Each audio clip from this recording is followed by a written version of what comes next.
In the summer of 2009, I was 19 years old, working a summer position at Target between my freshman and sophomore year at undergraduate school.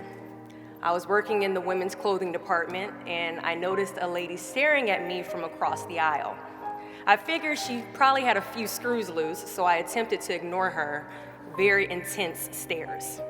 She eventually manages to make her way a little bit closer and closer to me where I was working until she eventually walks up to me and says hello. I say the famous Target quote, which is, "Hi, may I help you find something?" So now anytime someone says that to you all in Target, you know it's their job to say it to you. She then asks me, "Were you born in this country?"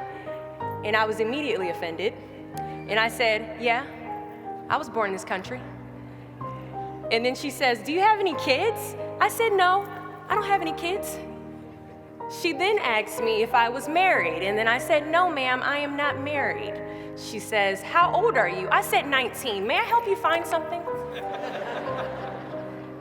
She then says, "You are the most beautiful girl I have seen." And I said, "Oh, thank you." I didn't work that much for my makeup, but I did the best I could, but thank you. And then she says, "I think you could be the next Miss USA." And I stare at her in pure disgust and said, "Pageants? You're telling me pageants like Sandra Bullock, Miss Congeniality. Pageants? You think I should compete in pageants? I'm in the Army, okay? We don't do pageants in the Army." She then asked me to meet her at Starbucks the very next day before my next shift at Target. And she just wanted to do a little bit of explaining when it comes to what pageants is. And apparently I was a pretty open-minded 19-year-old because I actually agreed to meet her the very next day. The next day she brought this foot-tall stack of pageant books and proceeds to convince me to enter into a state pageant 3 months later. For those who do not know, when it comes to Miss USA, you have to win your state first, okay? So 3 months later, I compete in my first pageant, and I lose. I go back the second year, compete in the state pageant. I lose. Go back the third year, compete in the state pageant, and lose. Go back the fourth year, compete in the same pageant, and lose. I go back the fifth year, y'all. Compete in the state pageant and lose. But guess what? I go back the sixth year. Guess what happens? I lose. I called her on the phone and said, "You told me I could be the next Miss USA." And she says, "Deshauna, keep working, don't quit, keep going back."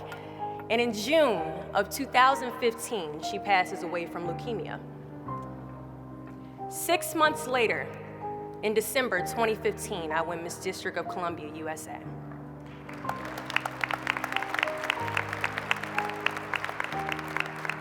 And 6 months after that, in June of 2016, I become the first soldier to win Miss USA.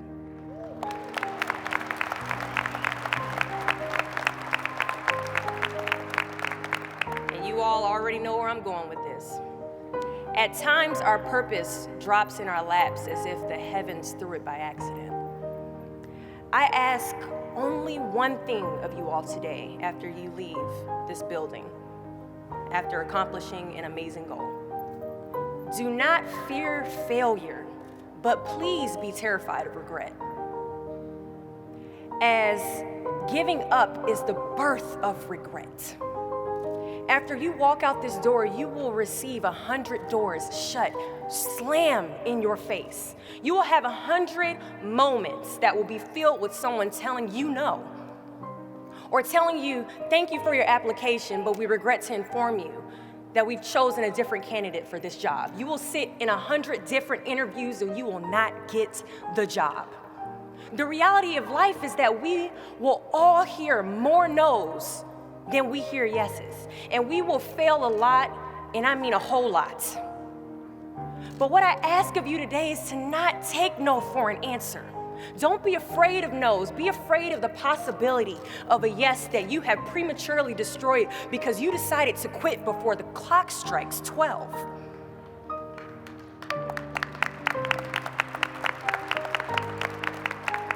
You can ask anyone, friend, family, anybody.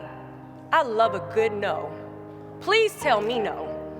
Telling me no is like adding fuel to a fire that is now set ablaze because of your single no.